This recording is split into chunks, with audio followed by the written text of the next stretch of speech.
अरे मचिया ही बैठानी माता कौशल्या, अरे माता कौशल्या। अरे मोतिया बरनया सुचुगैले ललनवा, अरे मोतिया बरनया सुचुगैले ललन। बाहर से दशरथ भीतरी के आवाई, अरे भीतरी के आव।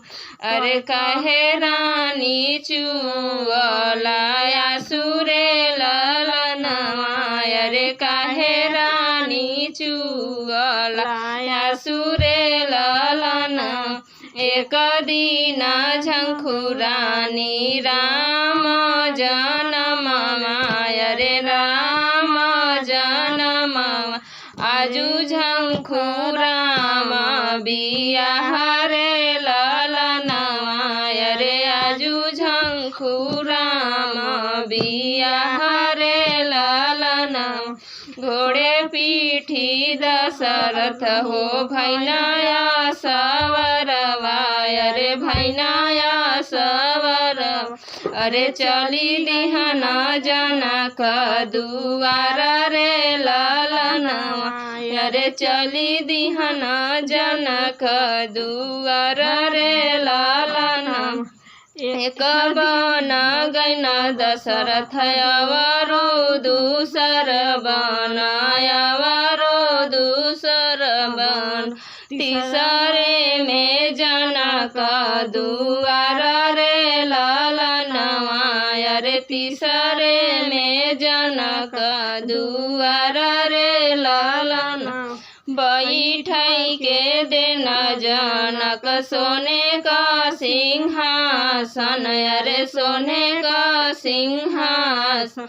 अरे पौआ पखार के थार रे ललनवा, अरे पौआ पखार के थार रे ललन।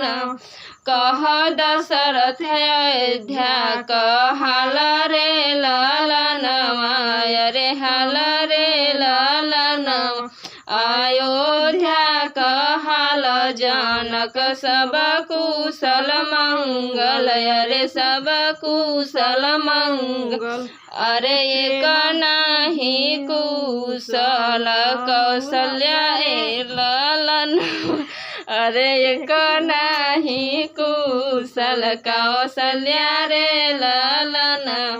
अरे जेन कर राम कुंवर रे ललनवा, अरे जे कर राम कुंवर रे ललन। आवै देता मोरे दशरथ जेठबाई सखवा, अरे जेठबाई सखवा। अरे राम कर चबै बियाह रे ललनवा, अरे राम कर चबै बियाह रे ललन। मोरे घर बाई दशरथ सीता कुंवारी, अरे सीता कुंवारी। अरे ओनहु से रचबै बियाह रे ललनवा, अरे ओनहु से रचबै बियाह रे